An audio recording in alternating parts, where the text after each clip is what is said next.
Welcome to Horror Makes Us Happy, the podcast where we ask the question, what is it about horror that makes us happy? Your hosts are Steve Becker and myself, Chris Whitman, and you can find out more about us at our website, horrormakesushappy.com. We also have a link tree there with links to all the other things and all the stuff that you can check out on our website, including episodes of other guests and all the fun stuff. Mm-hmm. Before we get started, this is the trigger warning.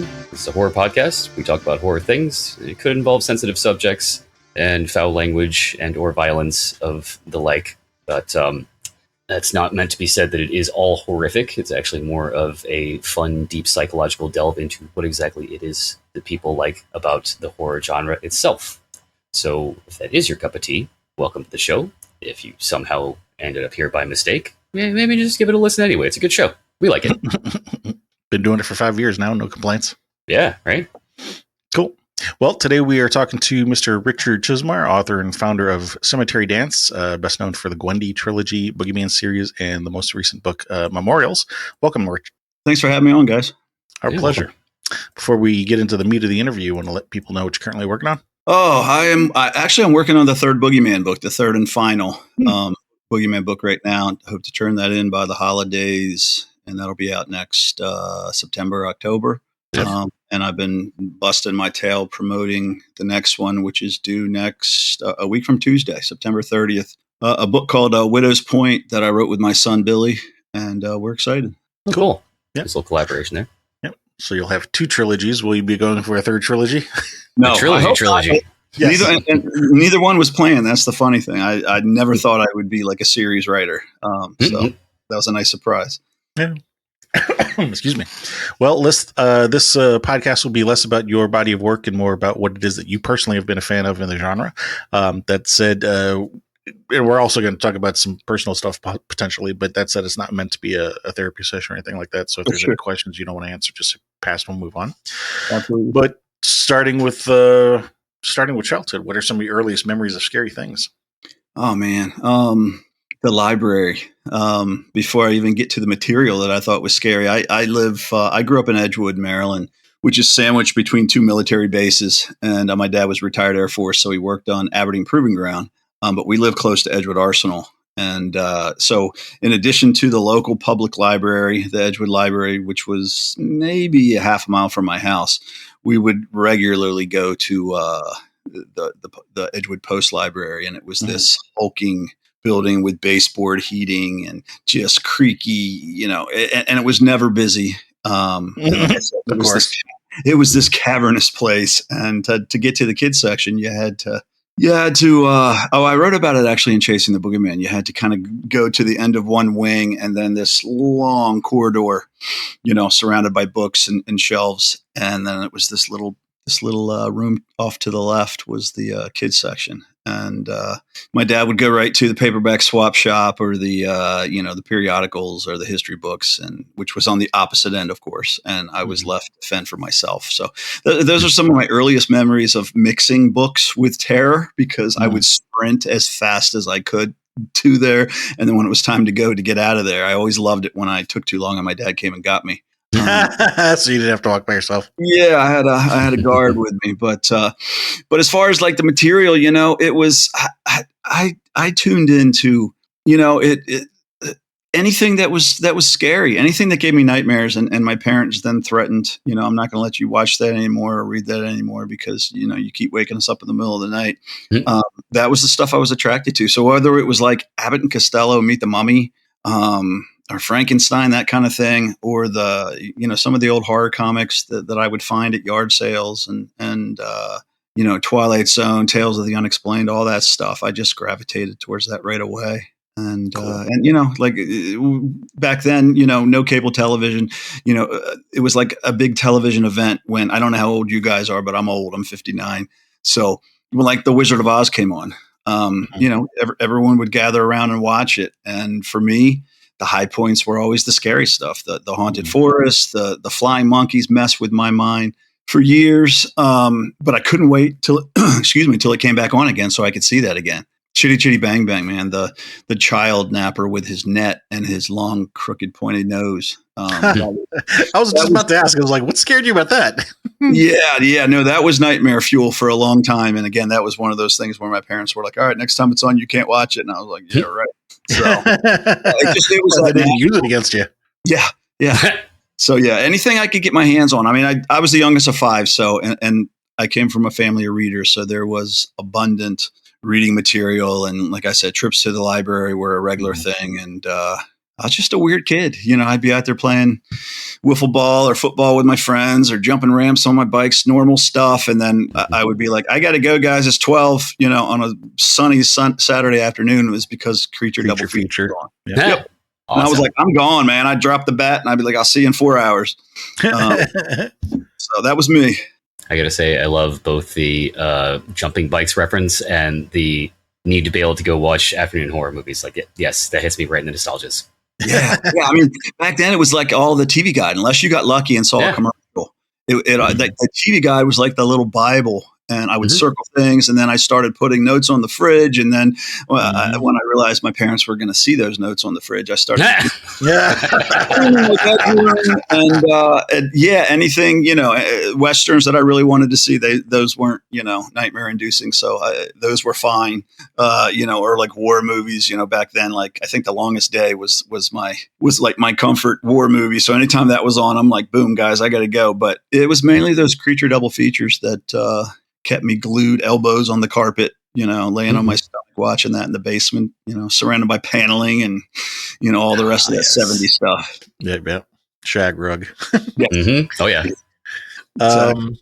It's funny.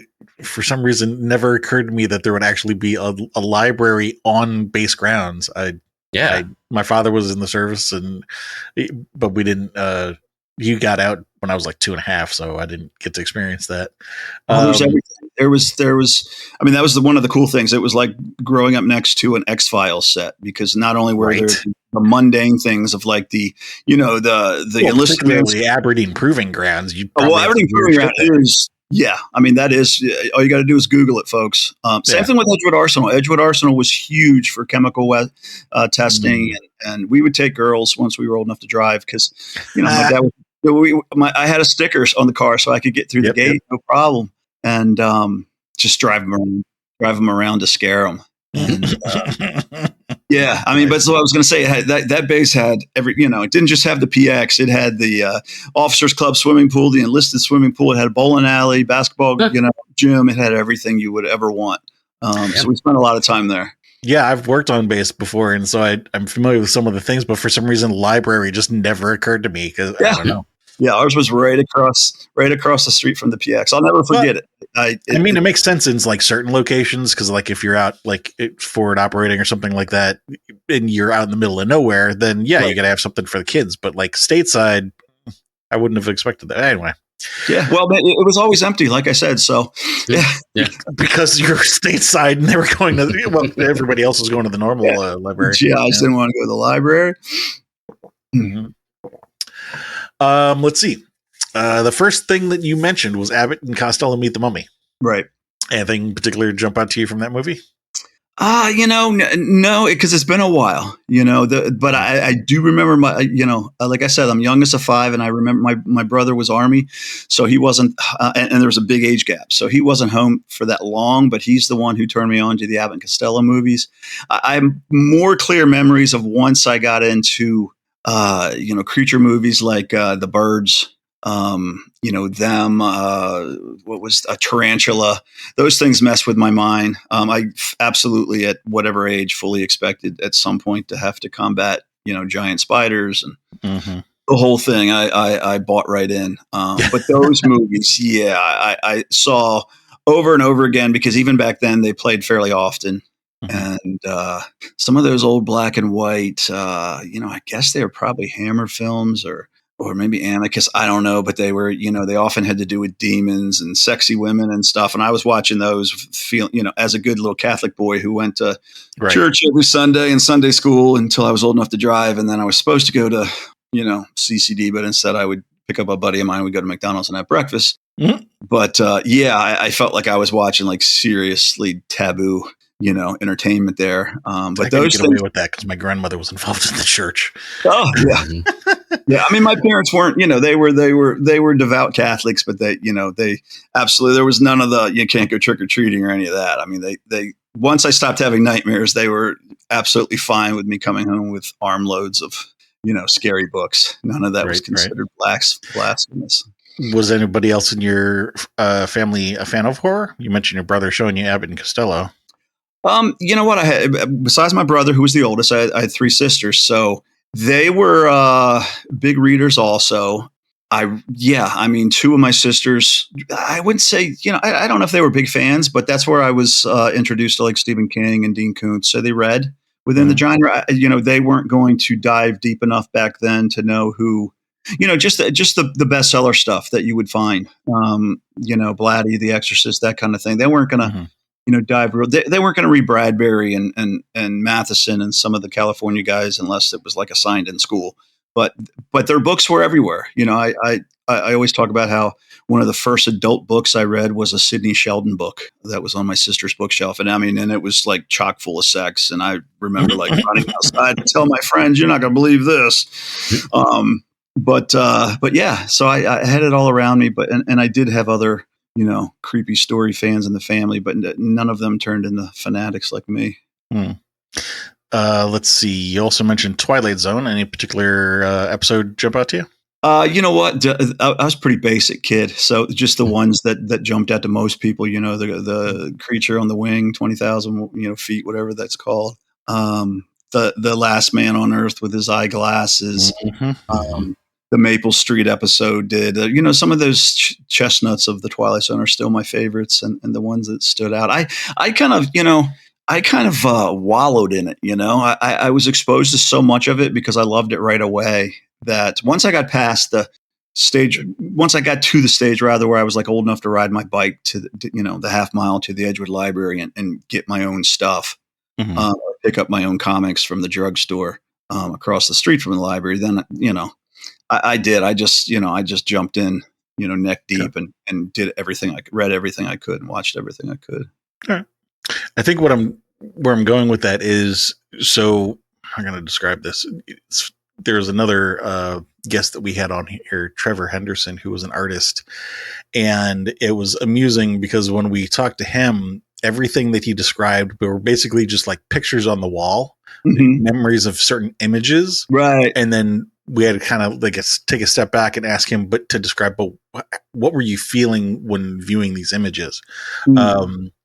And so I guess where I'm going with trying to prompt you on certain, was there anything that stood out to you, is to try to dig at that, the emotional connection. Was it just joy? Was it actually, that's a good question that we haven't asked. So some of our guests have reported sort of a dividing line where prior to this dividing line, horror was scary. And then after the dividing line, it became pleasure.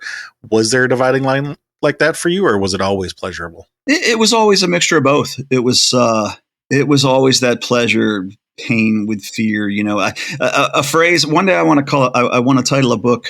Too Scared to Open My Eyes, which I'm sure my editor will never allow. But it's and maybe it's something that only people like us who remember what it's like to be a kid and to be terrified. But I can remember being in my bed and just being and having scared myself, or some outside source of entertainment scared me so bad I was literally scared to open my eyes. I'm thinking, if I don't open my eyes, then nothing bad, can get me. And then I'm sure I laid that way with my eyes squeezed shut for 2 hours until I finally fell asleep in a sweaty sheet. But as far as like, if you're trying to dig at the core for me, what resonated, a couple things. The first time I read Salem's Lot, and it sounds a little cliched because I've grown up to publish Stephen King and become friends with Stephen and to write with him, which is all, just ridiculous. But the first time I read Salem's Lot, I realized that, I've heard the description with Steve himself that says when he read Matheson's, what was it, I Am Legend, he kind of realized that you could take horror away from the castles and put it in these everyday locales. And, that's something that it did that for me. It made me realize that my little working class town of Edgewood was not so different than Salem's Lot up in Maine. And that this type of otherworldly horror, as well as the, the natural everyday stuff, could come to a place like Edgewood. And it really opened my eyes to that, and it really made me feel vulnerable, but also excited in a different way than I previously had been able to feel. So that book, reading that book, that experience will always hold that for me. And then way before that, I don't remember how old I was. All I know is, like I said, I came from a military family, so we moved around. I was born in Caracas, Venezuela, because my dad was stationed there at the time. Two of my sisters were born in Madrid, another one in Texas. So we moved to Maryland when I was 4, and we had a full house then. So I actually had a little bed down tucked in the corner of the den. I was about to say the basement, but I don't want to give you the idea that it's like a cellar. It was just the den. It was the den where I later watched my Creature double features, because it turned into a family room den. And I had this little, what would you call it? It was this little closet, but it was a piece of furniture. Yeah, it was kind of like a miniature wardrobe. And it had an open door. So yeah, I guess it would be that. But I fully convinced myself at age probably 5, because it was shortly after we moved there, that a witch lived in that wardrobe. And I remember too scared to open my eyes for many, many nights, until one night I finally got the nerve to stand up. It was probably, in my memory, it was 11 or it was 12 or it was the witching hour. In reality, it was probably 9:30, and my parents were probably up in their bedroom watching TV, but it was dark. That's all I remember. And I remember I forced myself out of that bed, and I marched halfway across the basement, and I pointed at that wardrobe, my hand shaking, and I just challenged it. I said, look, if you're in there, come out now, because I'm not going to be afraid anymore. And I remember it's like, it's one of those wonderful stories where if it really didn't happen, I might have invented it anyway, but it really did happen. And fortunately the witch didn't come out. So I think that made me feel like I at least had some limited power over the fear, It's come up a couple different times on our phone calls, but I grew up in the North and then eventually moved to Florida, which is where I met Chris. He's in Florida at the moment. And then I've moved back up North. And I remember when I was a kid, the central heating that we had in the house would cause the air pressure to change when the air would kick on. But being a kid in my bedroom and having like the door either be slightly ajar or even within, closed, that air pressure would cause the door to just move a little bit. Just like a quarter of an inch, or maybe an eighth of an inch. And and if the door was closed, like in the latch, you'd hear it bump against the latch. Nope. And I remember that scaring the shit out of me as a kid. Like, it was like I know there's nothing on the other side of the door because I've been laying here for half an hour and I know that everybody's in bed and I haven't heard anything. So what's moving the door? Shit like that. See, and I consider that such a gift. The people who are so practical and just, can reason that away right away. I guess it saves them from a lot of being afraid of things that go bump in the night, and they're never afraid of the dark because they don't believe that anything. It's funny is like I can reason it away now, but I couldn't back then because I didn't know about air pressure and central heat and air. Well, I'm still caught halfway in the middle. I can reason it away, and my wife can certainly remind me, "No, dummy, that only happens." But there's still, I've still got the kid. I'm a big chicken, and that's my oldest son, Billy, who I wrote that book with, he's the same way. And my youngest son, Noah, is much more like his mom, which is, can sit there and watch a horror film. And unless it's a really good jump scare, and then that can get my wife. I can't tell you how many times she screamed in a movie theater because of a jump scare. But the stuff that kind of like sears its way into your brain, they can both just roll right past that. And me and 26-year-old Billy are like, cuddle under the same blanket because we're scared. And, we're the same two who were like, the first time we watched Paranormal Activity, which didn't scare a lot of people, but it scared the, out of us. I mean, the first time we watched it, we like kind of looked at each other and we're like, why don't we turn this off and finish it in the daylight? That wouldn't be as fun. Yeah, there was no hesitation. It's like, yeah, you know what, Dad, you're right. I'm going to bed. So yeah, that's I can reason it only to a certain point. When you were a kid, did you have a favorite Halloween costume or least favorite? Oh, man, that was back in the day of no elaborate costumes unless you made them. So Yeah. I remember that Casper was my first one of those little cheap plastic masks that bit your face with the little, elastic. I can remember the first homemade costume I did was a hobo. And then I can remember being a lot of once I got old enough, once there were I understood what the early slasher films were. I always wanted to have a scary mask. So we usually made those ourselves. Okay. Yeah. But Halloween was big, was special and still is. We still, with our kids, we had 2 boys and growing up, our house was always the house where everyone came, and Kara would cook a bunch of spaghetti and meatballs and other kinds of pasta, and everyone would come to our house and eat and drink and go out with the kids and throw candy corn at any car that had the nerve to drive too fast. Well, you didn't eat the candy corn? We ate some, but that's the thing. We always bought extra so we could pelt cars. Again, in case of the Boogeyman, I admit to having a lifelong addiction to throwing stuff at moving vehicles, which you can't do nowadays. Right. My wife says because I'm an adult, which would not stop me, but because you get shot now. In my youth, it was like a major way of passing time, and we've at some point it happened by accident where it's just like, hey, slow down, and you just pelt them with whatever's in your hand or whatever's in your pocket, and then it became a regular thing where all my friends, because we walked around in a huge pack, where all the guys I grew up with who had kids and we went together, we started buying extra candy corn and just it sounded like a machine gun hitting a car if you had the nerve to stop, you had an army with you, so. None of them chose to stop, and I'm sure we don't live in that neighborhood anymore. But I'm sure they're still speeding. I'm sure.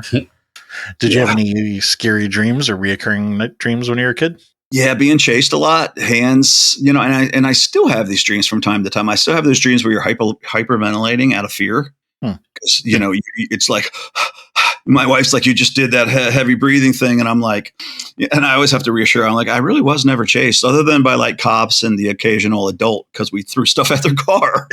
Maybe there's a connection here. Yeah, like I really never did, that I can remember. I told the witch off, and I won that one, but it was just always the imagination. It was just always too big for, not too big for me, but too big for the world. And once my mind opened to that, I saw it everywhere. That's the thing. I saw, you saw curtains that were closed when they weren't closed 5 minutes ago when you went, and I always say kids know the true secrets of a small town because they're the ones that know where the shortcuts are. They're the ones who will root through a dumpster looking for returnable bottles to make a dime, or, rain swollen, dirty magazines. So we find stuff, we know their secrets, and really early on that appealed to me, but it also opened up, a lot of other avenues to being scared, which was cool. Yep, man. Was there ever something in real life that terrified you as a kid? There was a legend of a guy called the Rubber Band Man. Again, I'm not trying to sell books, but I wrote about, because Chasing the Boogeyman was so autobiographical. I wrote about a lot of that stuff in there, and there was the Rubber Band Man that my sisters used to talk about, which was this guy. And even looking back, I'm not sure whether he was supposed to be like stretchy and rubbery because he was burnt, his skin or whatever. But he was this really tall. It's almost like they were describing an early version of Slender Man. And, that supposed glimpse of that scared me to no end. I remember being scared of Bigfoot because I was convinced that something like that lived in the woods that separated, Edgewood from Edgewood Arsenal. Again, I wrote about this, but a Bigfoot hunter came to Edgewood Library, and I had my best friend Jimmy Cavanaugh create a diversion. So I could go behind the display. I'm not proud of this, but it's true, and it says a lot about me. So I could sneak behind the display and steal a piece of the Bigfoot hair that he had tacked up onto a bulletin board. I had that Bigfoot hair in my drawer for years. And then I think like my mom cleaned it out or something. And she probably found like a dirty magazine or something, under the bed, and, said, I'm going to find the rest of the stash. And I don't know, but I lost the Bigfoot hair at some point. She's like, what the hell is that? Right? Like Dirty Magazine, some hair. I don't I want knew it. Next thing I'm going to find the driver's license and the training. God bless my parents. They put up with a lot from me.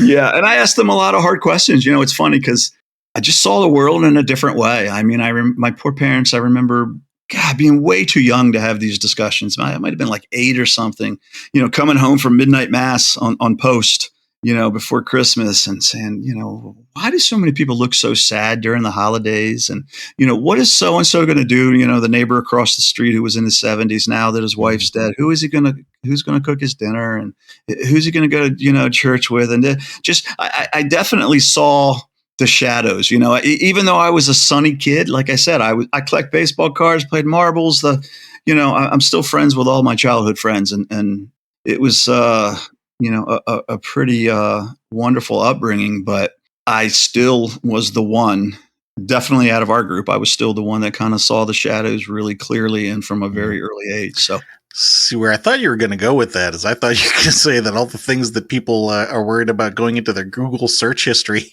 are things that you had asked your parents. Yeah. It was just more like, it was just a lot about death and what came next and loneliness and, people on the out, kind of outliers and just kind of understanding that everyone was not as lucky and as fortunate as me. And that's how the world worked. I figured that out really early. Yeah. And it was just weird because I always knew that I was going to be the one who remembered these things. From being a little kid all the way through my teenage years, I had that Kevin Arnold Wonder Years voice in my head, almost narrating these things. And it was like, I always knew I was going to remember. And my friends will tell you the same thing. They're like, well, anytime we forgot something, we just asked Rich. At one point we figured out he might screw with our heads and lie to us a little bit.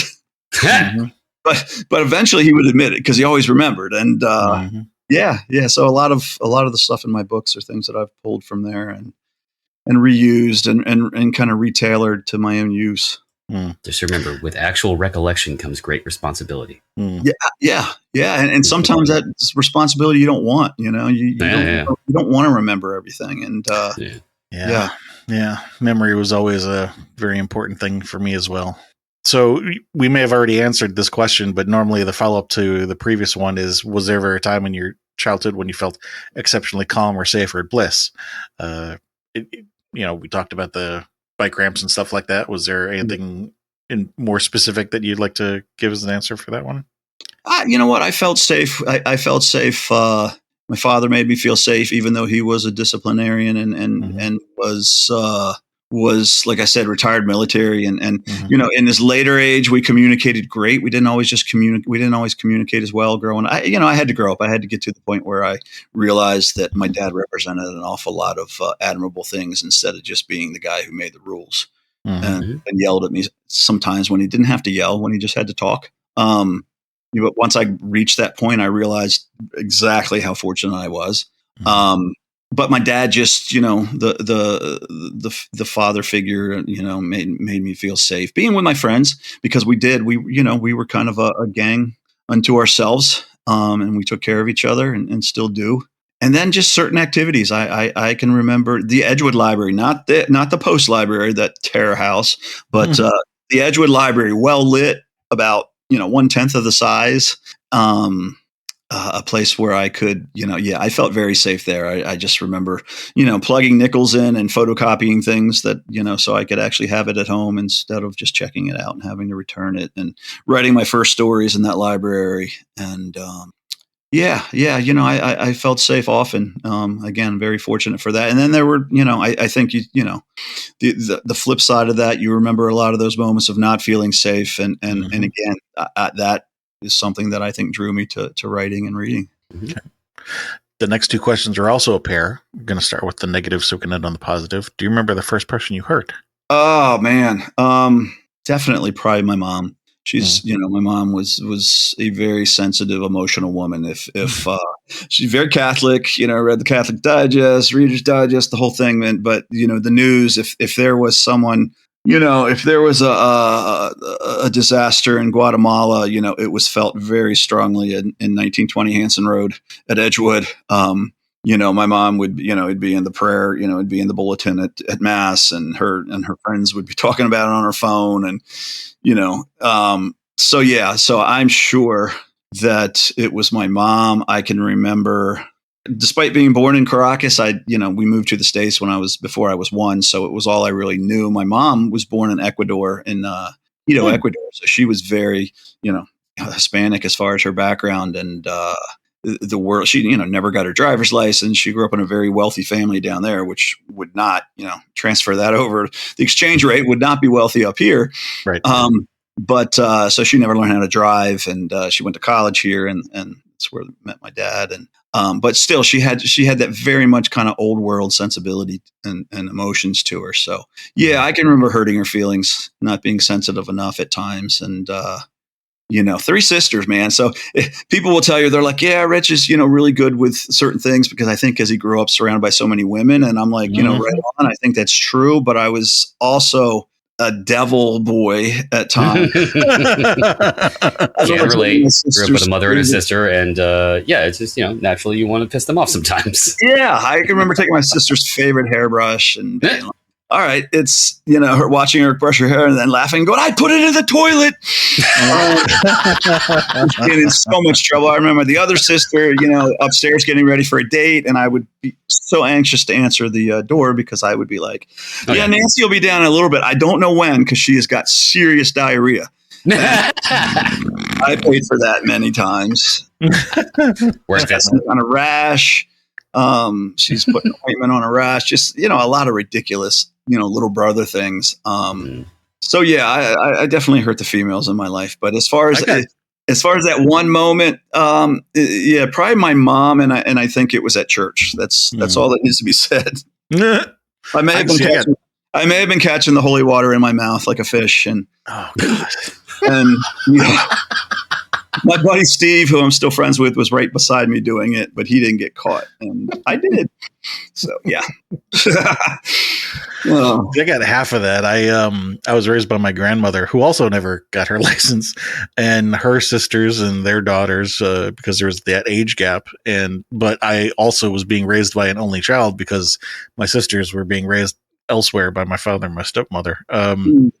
So I got the half of being surrounded by women, but I didn't get the half of torturing them, because there was no one. Everybody else was older than me. So yeah.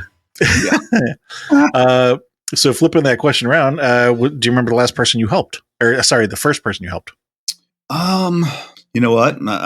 I'm sure it was my mom and dad. I mean, I always helped around the house. I was an entrepreneur from an early age, so I can't even say it came from, the good place of my heart. I'm sure I was hitting up my mom here. I will dust. I will do this. I was always the kid like throwing carnivals in the side yard, a magic show in my breezeway. And my friends will still say it's the worst dime they've ever spent. They're like, you're the worst. It just comes out of the blue every once in a while. We're talking about something completely different, and one of them will look at me and they're like, Rich, you're the worst magician I have ever seen. And I'm like, I was 9. They're like, still, we saw every single trick coming. And they're like, I paid a dime, and one day I'm getting that dime back. Or they're like, the treasure hunts you used to take us on and make us pay for it. If you don't think we knew you drew the maps, you idiot. I'm like, well, and they're like, and that cost $0.25. So yeah, I probably helping my mom. My dad, was different, because anytime my dad would ask me for help, you kind of felt, like a big guy. I still, after my dad passed, it was still one of his phrases, which he said right up until, I was in my 20s and 30s, which, hey, Rich, can you give me a hand? We had a big garage attached to the house from a breezeway. So he's always out there tinkering and working. And I was not mechanically inclined at all. He would ask me to help him, work on a car, and I would last 30 seconds, and I'd be spinning around. I would knock the bolt into the engine, the whole thing. And he'd be like, what, can you stop moving? And finally, after like a few minutes, he'd be like, Rich, go play with your friends. So never ask. It was that woodworking sometimes, and then just the menial task. Hey, Rich, can you come hold this ladder while I clean this gutter? Because I thought you're going to go with the hold the flashlight. yeah, well, even that with the car, I couldn't sit still. My sisters laugh. They're like, "Oh my god." They're like, Dad could not have loved you more, but you could not have driven him more crazy because you could not sit still. Wherever it was, the movies, at a park, church, just in the house, you could not sit still. And I'm like, yeah, I remember doing a lot of like unnecessary spinning and shit. You were also the youngest, so. Yeah, exactly. So, but yeah, it would have to be my mom and dad. Like I said, I remember a lot of household tasks where I scored some change, and then just my dad, and I figure at a really early age, he had to be desperate to ask for my help. I tried to behave, and then, but I always try to. Or he was trying to get you out of somebody else's hair. That is true too. That is, my mom needed a rest. So the aspirin could kick in. Yeah. If I don't get him out of there, she's going to rip his head off. Mm-hmm. So, rolling into teenage years, scary stories or books or movies that stood out to you from your teenage years? Oh yeah, Invasion of the Body Snatchers messed with my mind big time. The way it played on, I think I was naturally kind of paranoid, not for anything specific. I didn't necessarily think people were being taken over by aliens and pods and all that business, but just like I said, by the time I was a teenager, I had read a lot, I had seen a lot, and I had thought a lot, and I had started to write a lot. So, I was very much aware that not everyone was what they appeared to be, and that many things, kind of were possible in the shadows, at least in my world. So, yeah, Invasion of the Body Snatchers, that sense of paranoia, definitely. Halloween is still my answer when someone asks me what my favorite horror movie is, just because the randomness, well, at the time, what you're thinking is randomness of someone coming home and then just killing whoever crosses his path. And then just all the small town legends, all the ones and some of them that I made up myself. Again, going back to Chasing the Boogeyman, we had our small town haunted house in the Myers house, and it had this long gravel driveway that was probably, back then it probably felt like it was a mile long. In reality, it's probably, I would say maybe 350 yards long. That's so long. Yeah. Yeah. It's pushed off of Edgewood Road. It's very much like the Marston house, where it's the center of town, and the gables, the whole thing. And we used to play football in its little backyard, and play wiffle ball back there sometimes. And it was still creepy at the daylight. I mean, again, the old chestnuts of horror, the cliches of it felt like the windows were watching you, and you could only see a couple of them through the screen of trees. But in the front back then, it was wide open to the road, just hundreds of yards back. So it felt like it was overlooking the town. But at night, and it was right across the street from the shopping center, which was across the street from the library. And that shopping center is where we would go to Plaza Drugs to get our baseball cards, or to get pretty much anything. And then right next to that was the pool hall, where we could sneak in there and play pinball and look for quarters under the machines and stuff.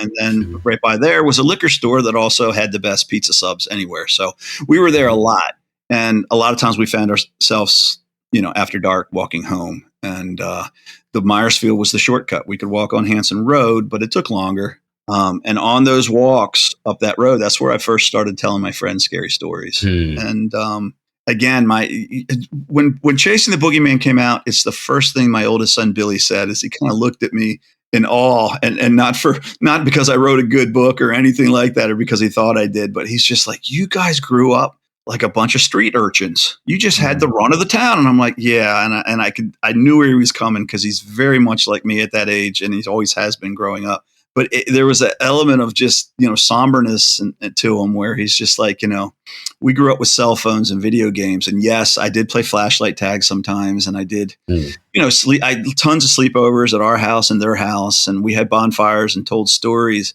But, so much of the time there were adults around. And he's just like, you had so many adventures where it was just you guys. Yeah. And some of them were daily or nightly. It just happened over and over again. And I'm like, yeah, man, that was, now you know why we couldn't wait till summer, because we were on our own. And even with that said, I had the one friend whose dad would do the dog whistle, and, I still rag him. I'm like, we could be in the bottom of the ninth in the middle of the, what was our championship neighborhood wiffle ball game. And if his dad whistled, he would drop the bat and take off running like me with Creature Double Feature. There was fear there more than obedience. again, military family, I had dinner every night at 5. So I was home at dinner at 5, but they didn't ask, unless I came in all bloody and my clothes ripped up, they didn't ask where I was since noon, since lunch. And it was perfectly cool to go outside after dinner and not be back until after dark. So yeah, I mean, it's summer was heaven for us, and you could just see it. And since then, we've spoken about it at length. But it's just like, man, kids today, unless they're very lucky, they miss so many of the things we had.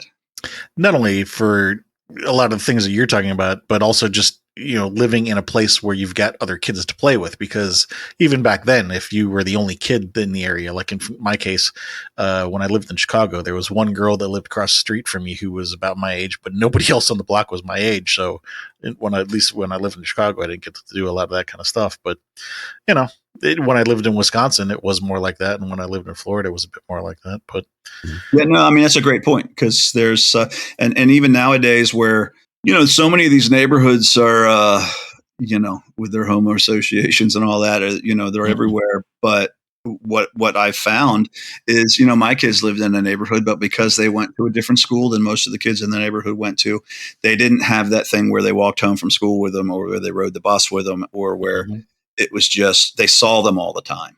So while they did make some friendships, they were definitely, Billy still goes on trips and sees the guys that he went to school with all the time. But back then, it required, to play with them, it required a parent to drive them, because they couldn't just run down the street and see them. Yeah. Again, my son would look at something like that and envy it, because it's like, you mean you had a whole mile before school to hang out with your friends? And I'm like, yeah, and throw stuff at cars. And we walked right by the library, which was closed at 8:00 in the morning, but Plaza Drugs wasn't. It would open, so we'd go in there and we'd buy our sweet tarts and our bubble yum and the whole thing. And then I'd buy a pack of Joe for 5 cents. Yeah. We had a laundromat that sold a whole pack of bubble yum for like a dime when it was 20 or 25 cents. And I remember it had five pieces. So I would buy them for a dime at the laundromat machine. And I'd take them to school and I'd sell them for $5 a piece, and I'd make 15. And yeah. And next thing you knew, there were like candy entrepreneurs all over the damn school. But I was the first, damn it. I did that with Jolly Ranchers. Yes. No shit. Except I found out eventually I realized that because they sell them by weight, not by piece count, I was getting screwed and stopped doing it because I was losing money, because not every package had the same number of pieces in it. But that's interesting. Yeah. Nowadays, you'd be like one of those baseball card collectors that take a little scale into Target to weigh. It's got an insert. You'd be like, I'm going to weigh this pack of. I'm going to get the heaviest pack of Jolly Ranchers here. Yes. That's funny. Let's see. Favorite or least favorite Halloween costumes for teenagers?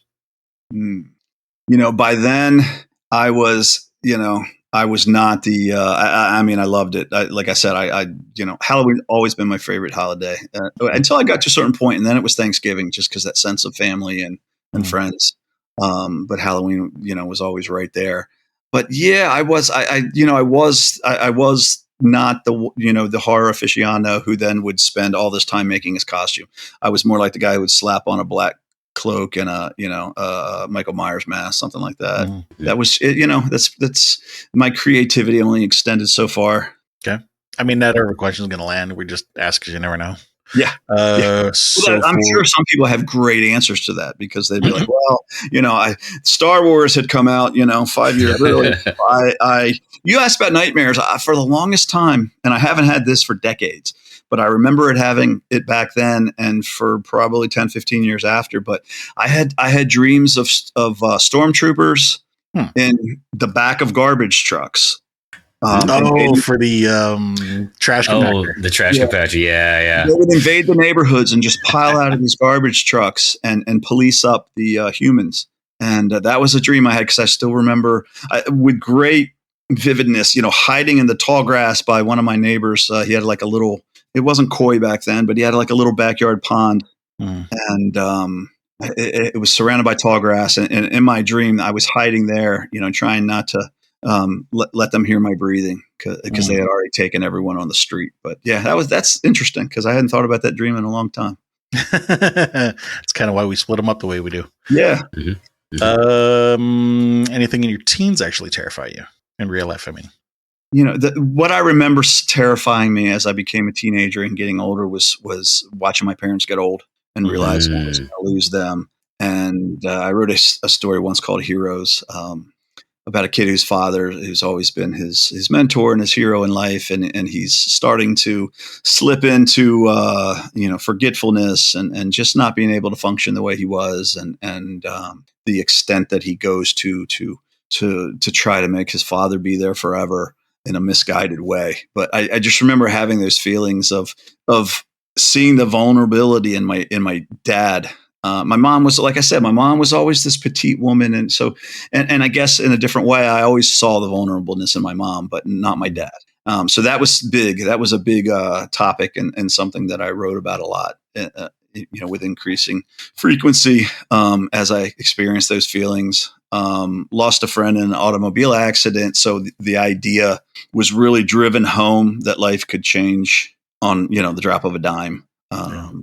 And I think that led to, feelings of just the world is not as stable as the little town of Edgewood led me to believe it was at one point. And also, and again, broken record, but I wrote about this moment in Boogeyman and at quite a few book clubs. Well, and I can't say that. At 2 different book clubs, I was actually challenged. Did that really happen? Did you really think that? Because those are some crazy thoughts to have as like a 15-year-old. And I'm like, hand over my chest. But the fact that there was going to come a time sooner than later where all of my friends and I kind of went different ways. I felt that as high school progressed, and in the book I wrote about it was a scene where we had just all, we had all just finished sledding down at the elementary school at a hill a couple blocks from our house, and the lights were glowing and the snow was falling, and I had stayed a little later with some kids who didn't live on my street, and so I'm walking home alone, and I get to the top of the hill, and you can see my house through a gap in the houses on the one side of the road up ahead, and everything's hushed, and it just feels a little otherworldly. And I just remember having that feeling that, you know what, we're all going to go our separate ways in a couple of years, and we might not see each other. Essentially, nothing's going to be the same again when that happens. Yeah. To go back a minute, I can't remember the word you used, but something about that moment that you wrote about, the sledding thing.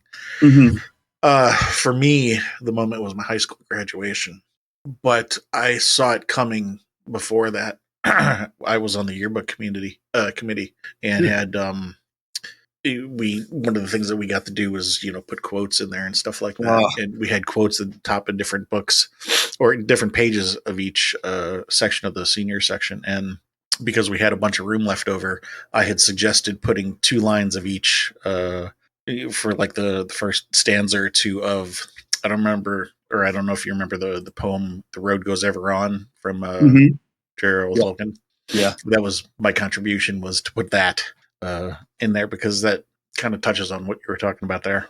Oh yeah, I was going to say, you probably prompted many tears from graduating. Yeah, I mean, again, you say graduation. I remember staring out my bedroom window at the side yard where I played marbles and wiffle ball, where my dad was always very proud of his lawn, and we finally broke him down after years of me being punished because we played wiffle ball there a lot, and we had worn base paths into the grass. And he would, resod it and plant it and, the whole thing. And then, it was right up there with bombing cars for the things that I take patience with the most. And eventually he just gave in. So I remember before going to the school for graduation, staring at that window. It was a big weeping willow tree, which we had all at some point bloodied ourselves on the roots. And my buddy broke his arm falling out of it. And I kissed my neighbor girl under the tree when I was like, way too young to even have a clue what a kiss was. And the whole thing. And I just remember looking at it and thinking that same thing, nothing's ever going to be the same. And that summer was wonderful. And then, for like a year after that summer, you feel like, okay, the world sucks. Yeah. But yeah, I'm with you, man. You said graduation, immediately brought that back. And and yearbook committee had to do it because, that's your whole job is kind of collecting all these memories into one place. So, there's going to be another yearbook the year after, and it's not going to be about you guys. Appropriate time to roll into adult years. Now, in this section, any particular books or movies or stories stand out to you as impactful? Oh, wow. And I don't remember, yeah, I mean, a ton of them. I mean, it is by King is my favorite book still. And I'm convinced, people are like, there's better books. And I'm like, yeah, you're probably right. I'm like, but you didn't ask me that. You asked me what my favorite book is. Right. And I went to college on a lacrosse scholarship and played 3 years, and injuries finally kind of did me in. And I was still a horror fan, and I was, I wasn't writing at the time because I was into, I had a girlfriend, and playing lacrosse in college is like practically a full-time job. But I remember walking away late in the third year because I was just like, I'm done. This has become like a miserable full-time job. If I'm not practicing or playing, I'm in PT or I'm in the training room, and it's just stopped being fun. Mm-hmm. And I was kind of lost, and I was kind of like, God, what do I do next? Because lacrosse had kind of become my identity. I was named an All-American, and it was just a huge part of me. And I just remember feeling so lost, and I picked up it. And I remember it took me about 2 weeks to read, and because I was just kind of parceling it off so I wouldn't finish too quickly once I got down to those final like 300-400 pages. And by the time I was finished, I wasn't lost anymore. It was like, I mean, you talk about a gift. It was like a reminder of, hey, dumbass, this is what you were supposed to be doing. This is the world that you loved so much. And then like a month or so after that, I was writing for the college paper. Decided to transfer to the University of Maryland for their journalism program. And while I was at Maryland, started writing and submitting my fiction. And then like a semester later, I started Cemetery Dance. But it honestly all crystallized while I was reading it. So it will always be the pivotal book for me. And then, but there were all kinds of books. I didn't read I Am Legend until then. I didn't read a lot of the classics like Dracula and all those until then. Boy's Life by McCammon was a big one for me. Obviously, you can tell why after talking to me for an hour, but that in a sense of nostalgia and kind of looking back while also looking ahead. It's just that was one of the few books I ever finished, put it down, picked it right back up and started reading it. Mm. So yeah, a lot of those type, I saw everything as far as movies. I mean, I was the one who my poor wife, we've dated since high school. And so, yeah, she has seen all the Friday 13th. Not only like the good horror films that came out and you would go see in the theater and people are like, oh my God, you got to see so-and-so. And I wasn't old enough to see Jaws in the theater, but those type, mm-hmm. We were first in line for like, Friday the 13th parts 4 and, Nightmare on Elm Street and all that. So I just saw everything then again. And, but as far as the ones that were most influential, it was a lot of King stuff. Mm-hmm. It was some Matheson. I started reading Bradbury kind of with a different eye than a few of the things of his that we had to read in school. And even then I was reading a lot of nonfiction and reading anything. I read a lot of biographies, and I just remember, and some of them musicians, just some of them, other athletes. Just I liked reading about people who persevered through struggle to achieve things, because and it's like it was like my subconscious was preparing me for a career in a creative landscape where there's tons of roadblocks and speed bumps that you're going to hit before you kind of find any level of success. Mm. So it was weird. It was like I was preparing myself. Yeah. Let's see. So as you said, we kind of probably can figure out Boy's Life. Talked about it. What'd you like about I Am Legend? That sense of scary, that sense of isolation. And I just found it to be extremely scary. And I loved it. I hadn't read many books that kind of mixed, the science of trying to solve something. Mm-hmm. Books like Salem's Lot, as scientific as you're going to get is sharpening up some stakes and going out into the boarding house after, in the daylight and finding them and pounding a stake through their heart or whatever. Mm-hmm. But, I liked, for me, it was a different kind. It was almost like a different kind of haunted town story. And it was also the largeness of it. The fact that it was, it was everywhere. Yeah. Yeah, I remember seeing Omega Man when I was a kid and being fascinated by that whole idea, and loved the idea because my life was a chaos when I was a kid, and just being able to like have it's kind of the same thing with Time Enough at Last. Just having peace and quiet was the main thing that I wanted. And I haven't read the book, but I've seen all 3 movies based off of it, and I've read enough about the book to know that none of them have really achieved the proper twist at the end, which is annoying. Yeah. From what I've read, I guess people think that the audience wouldn't get that. I think they would, but that's a whole other story. It was sorry, you're going to say something? No, I was just going to say that applies to so many, like, as you insinuated, so many movies, they think the audience is dumb. And in some cases they are, but you know what? You'll find the right audience. You just got to trust them. Yeah. Well, but then that's a narrower audience and we won't make as much money. Mm-hmm. Yeah, exactly. Yeah. You mentioned Bradbury. Any particular book or story come out for him?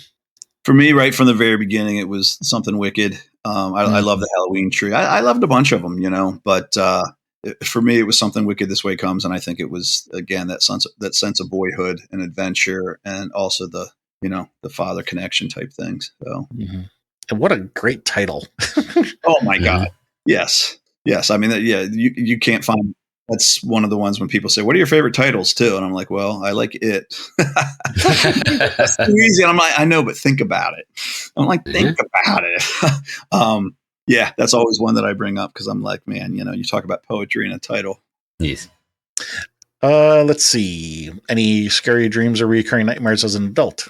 I dream everything. I dream in Technicolor. I dream complete. To demonstrate how insane my dreams are. I remember having this apocalyptic dream, which I only knew was apocalyptic because the streets were empty, and my father and I built my father was alive. I don't remember who else was alive. I know Kara was, but something was chasing us. We had to get away quick. So my father and I we tore down an old stop sign and a wagon and something else that I don't have any recollection of, but we turned it into a motorized vehicle somehow. As one does. Yeah. And we're able to escape. But, so that kind of covers the weirdness. A lot of the moment before the hands grab you, come out of the darkness and grab you. I still have those dreams. And those are the ones where Kara's like, well, what the hell were you thinking? Where you're like literally going, trying not to hyperventilate because you're trying to be still and quiet. And I'm like, I don't know. It was, I said I was right there trying to be as quiet as I could be because I knew that the monster was right there. And then the hands grabbed me. I'm in this weird state where over the last, 20 some odd years, I have learned to tell when I'm dreaming and then move into lucid dreaming where I kind of control what's going on. And so it's become like this back and forth cat and mouse game with my subconscious, where my subconscious now puts me in positions where I'm powerless, and it either scares me or pisses me off before I can realize that I'm in control. And the last one that I had just maybe a week or two ago, I was in a house. Not sure what house it was, but my dad was there. He had put cancer into remission 3 different times in his life before he passed away. But in this dream, it was just after one of those times. So he still had some brain fog going on, and he had given me a birthday present. It was a pair of shoes, but in the box when I opened it up, one was the brand new sneaker and one of them was his old sneaker. Wow. So I bring it into the kitchen where he is to show it to him, and he laughs about it. He's like, all right, I'll send you the other one. I go put it back in the other room, and I happen to look out the window, and there's a tornado barreling straight towards us. Jesus. And at this moment, like I'm trying to say, and I can't get the words out, tornado, tornado, tornado. And I say tornado, tornado, tornado, Dad, and then I wake up and I'm like, fuck you. To my brain. I'm just like, that is such a shitty way to wake somebody up. Yeah. You know what though, dude? It's like you're in my brain, because again, that reminded me, and I haven't dreamt of them in a while, but tornadoes, I'm terrified of tornadoes. Never seen a terrifying thing. But I used to have dreams of tornadoes, and also completely unrelated. What are the ones that are really fast on Earth or on ground? Crocodiles or alligators? Both. I think they're both about the same. Yeah. Well, all I know is, like, if you've ever seen videos of one of them like scrambling fast as hell, it's terrifying. Yes. Mhm. If you look at this thing and you're thinking, well, that's like one of those nasty looking dinosaur creatures that you just think, hey, as long as I don't go anywhere near it, I'm fine. I can make your dreams worse if you'd like. No. But see, that's the thing. Those two things, and then something else you said when you were talking about you said cancer. I remember, and again, I haven't thought about these in a while, but I have written about them. I'm a 2-time cancer survivor. I had cancer when I was 9, and again when I was 30. And when I had cancer bad when I was in 30, and I had chemo dreams, and one of them was that I was on this dark, greasy, black train locomotive, but like somehow I was on it, and it was driving through this blasted radioactive landscape, and there were fires everywhere, and that was a recurring dream that I had, and then also. I always called it the apple tree dream, which is the doctor was holding up one of my scans to the light board, and the usual, you can see the rib cage and the whole thing, and it was the just tumor the size of basketball. It just looked like an apple tree. There were so many of them. Oh wow! Just hanging, and that was a recurring one too. But yeah. So, and you said Jolly Ranchers, and that's what reminded me too, because I ate so many Jolly Ranchers during chemo to fight the nausea that I never want to see a Jolly Rancher again. I sucked on so many of those things, but yeah, that kind of freaked me out when you said tornado and cancer in the same story. I'm like, dude, you're in my brain somewhere, because yeah. Quickly, I'll add that there was a while where I was doing a job that required me to drive across the Everglades to Miami every week.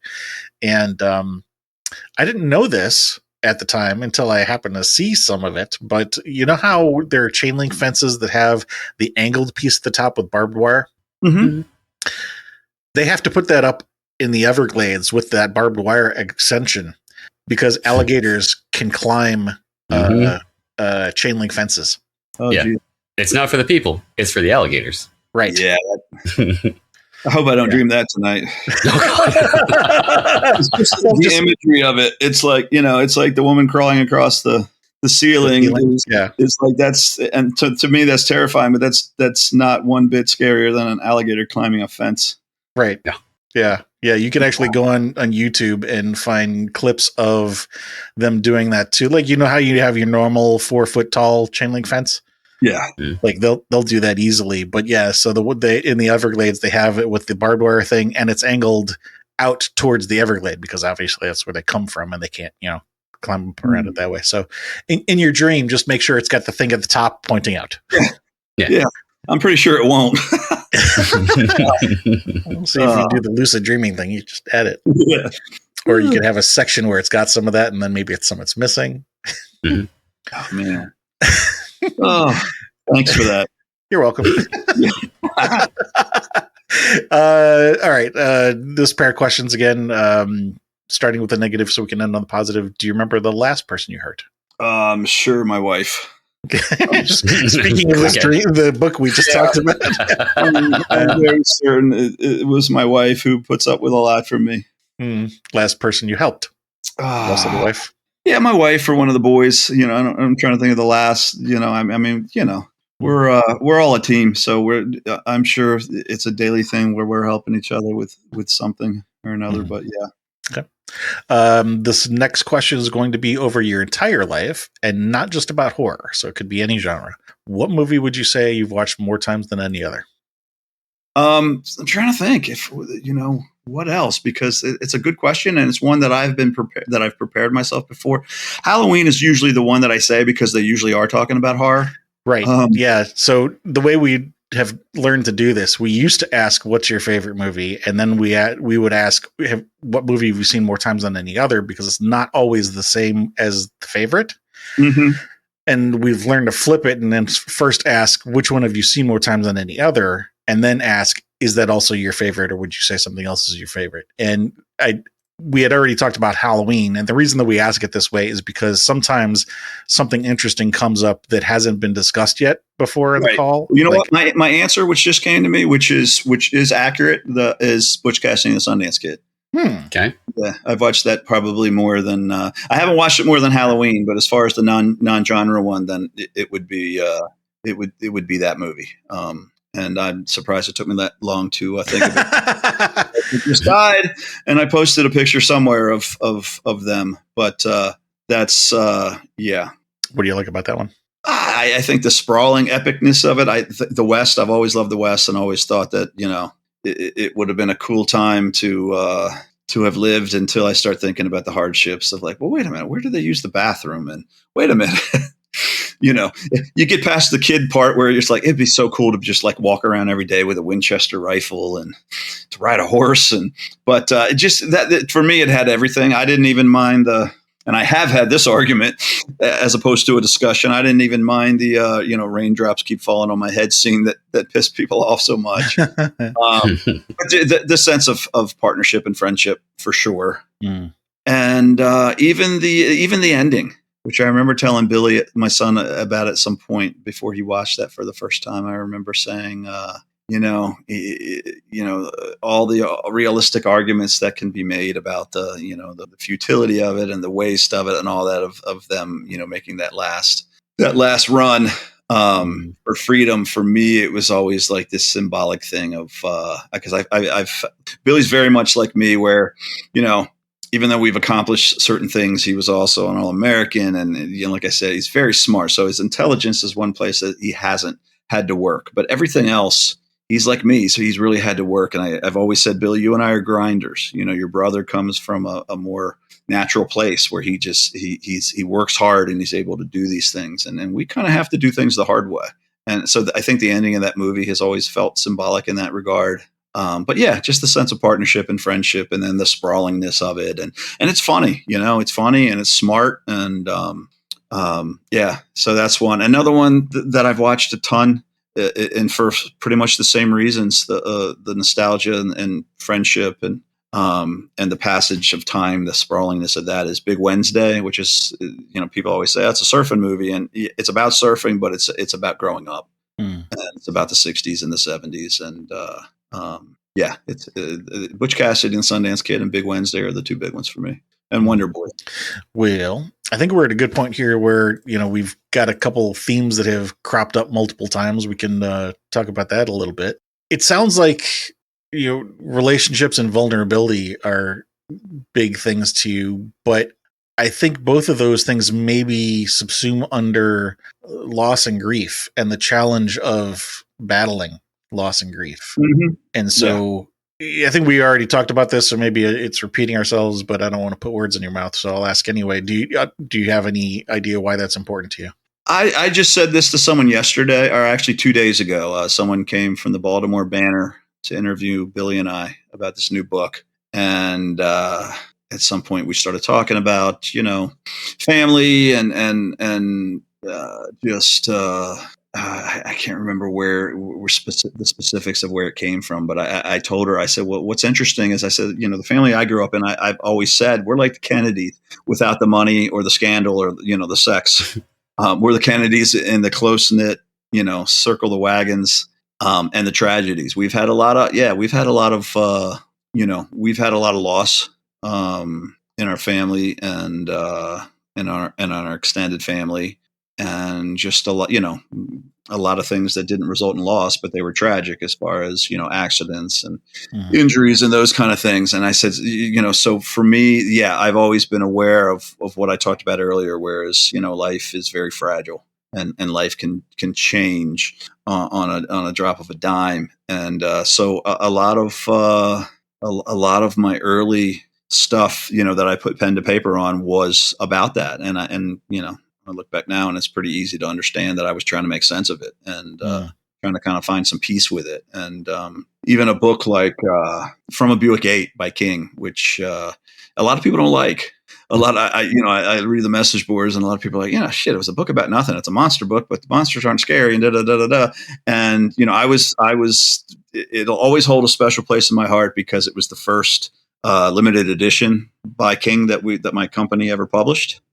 It was also the first big screenplay that my writing partner, John Sheck, and I wrote together. And my goodness, we came so close to getting that film made several times. But that's back when horror wasn't so hot. So everyone loved the idea that it was Stephen King property, but they all wanted Salem's Lot, and they weren't so interested in something that was closer to like Green Mile or Shawshank at the time, which Buick 8 is, because it's a book about loss and grief and finding your peace with it. I don't know, have you guys read that book or no? I have not. Okay. Nope. But essentially, there's a line later where it's about a son who loses his father in an accident. His father's a Pennsylvania state trooper, and the head guy at the barracks, his father's mentor. The son takes a summer job there, so he kind of fulfills that mentor role. And at some point late in the book, he kind of has to take the kid by the shoulders and shake him and say, there are Buicks everywhere. Because his father was killed by this mysterious looking Buick. And essentially it's what he's trying to tell the kid, which by that point in the book you understand fully, is that, the whole metaphor thing of this is what you have to look forward to. There are Buicks everywhere in life, and you're going to have to accept them, because if you spend all your time cursing God and shaking your fist at the sky, you're going to stop living. You're going to become bitter and angry, and you're not going to have any kind of life to speak of. And the theme of that book, when King published that and we were able to publish it, was shortly after losing my mom in a really tragic manner, and it felt like that book was written for me. And I just, it was one of those books that made perfect sense to me. So it'll always hold a closer place in my heart because of that. But yeah, I grew up to write a lot of that stuff myself, and then you take a book like that. So yeah, I was always writing about those Buicks before I even knew there was a Buick 8 to write about. Heavy stuff. Yeah, I was going to say, on that somber note, I can talk about ramps, damn it. Yeah, right. Yeah, but no, it's, you can read my stuff, and it's, and you guys probably haven't even read that much of it, but just talking to me, you can sense that there's more below the surface there, and then there always has been. Like you say, like you say, the opposite of that is, learning to accept that life comes with pain, and it's about life. It's life affirmation that you have to take the good with the bad. Otherwise you won't be able to accept the good at all. And the stuff that just doesn't make sense, the stuff that you look at, and that's where the whole Buick thing is it's sorry to cut you off, but that's the big thing. Yeah. You got to take the hard, the bad with the good, but particularly in this world, the stuff that you look at and you're just like, a 16-year-old girl lost her life in a car accident 2 days ago, about half a mile from my house. So the whole community is mourning it, and it just makes no sense. Car accidents happen every day. So in that regard, it does. But in the way it happened, it was a rough one. They got rear-ended and they got pushed in the path of a bus, and the bus crushed them. But the bus crushed them because the driver turned. So when they got rear-ended, instead of going straight, they went left directly into the other lane. So it's something that small, you think, man, but the fact that you have to accept these things that kind of defy logic at times, that makes it that much more difficult. And you have to find you have to find your peace with it. Otherwise you're stuck. And a lot of times when you're stuck for a long time, you don't want to be here anymore. And that ends up happening too. So, but yeah, so sorry, I'll cut you off. No. Kind of an unexpected turn in that.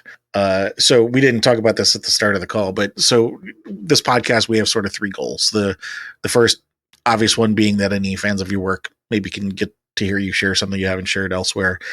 Medium-term goal is that we don't shy away from difficult topics. And so maybe there's a guest out there, a listener out there who might hear this and get some benefit out of hearing us talk about something serious in a respectful way.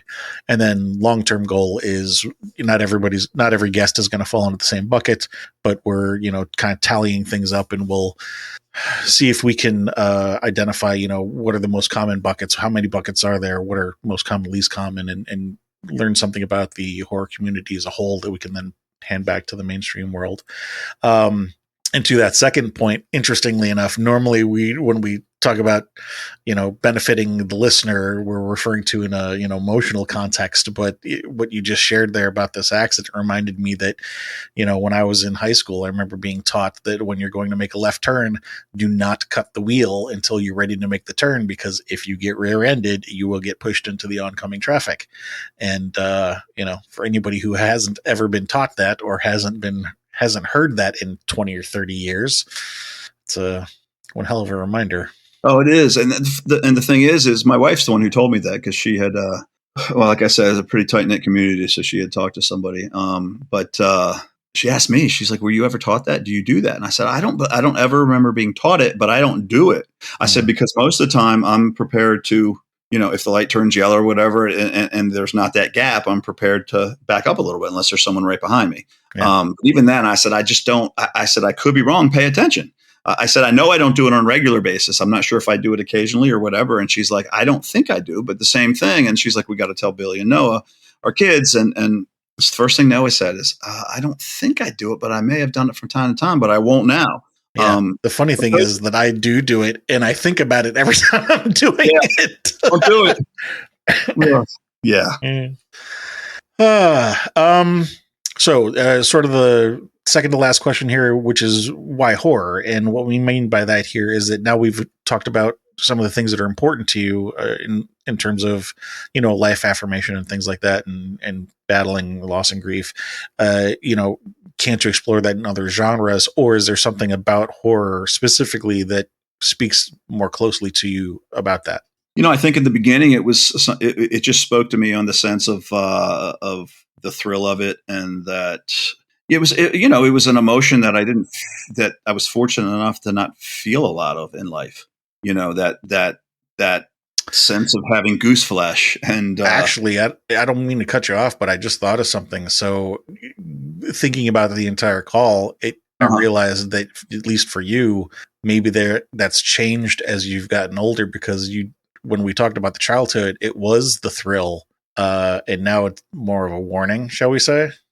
I think it became a thrill. I think it started as the thrill, almost like the roller coaster. And I've never liked roller coasters, which is funny. Everyone else in my family loves them. But that sense of, okay, I can get on this roller coaster and scare the piss out of myself, but I'm going to be okay when I get off. Then I think it became that cautionary, like you said, warning, and just a way of kind of making sense of things. And then I think as I've gotten older, and I think it stayed that way, especially through having kids, because then again, there's this whole new vulnerability as a parent. And then I think as I've gotten older, I've kind of been able to come back to a blend, because sometimes I find myself now where there's, the cautionary angle and is kind of taking a back seat to I just want to have fun here. And I want to put this reader on the edge of the seat. And like you telling me that damn crocodile story or alligator story, I look forward to hearing back from them and them saying, you know what, you cost me 2 good nights sleep, and me being able to kind of chuckle and say, good, so I think I've been able to, get back to a place where it's a little bit of both, which is nice. Well, I think we got a pretty good call here. I guess really the last question is, was there anything that you thought of earlier in the call that you didn't get a chance to say? Maybe the conversation took a left turn. Nah, man, we've talked for so long, and I appreciate the very, very good questions and prompts. And anytime I do an interview, that actually makes me remember things, because so many other times we're just kind of regurgitating things. When they actually help you kind of pull things out of the memory pool, that's always really cool. So thank you guys for that. And except I'm not thanking you for the alligator, and I'm not thanking you for reminding me about the Stormtrooper dream either. I will share with you a quote that we got from Ariel Schulman, who directed Paranormal Activity 3 and 4. When we interviewed him, he gave us a great quote. He said, "Great horror ruins a specific thing for a specific person for the rest of their life." Forever. Yep. Talk to him again and tell him that by the time we got to 3 and 4, we were smart enough to only watch them during the daytime. We didn't even try to start it at night. But yeah, and if you email me, I'll send, and just remind me, I'll send you a bio and pictures or whatever else you need. Yep. That was the last thing we were going to do here, is give you a spot to talk about what you're currently working again, and then hit the closing.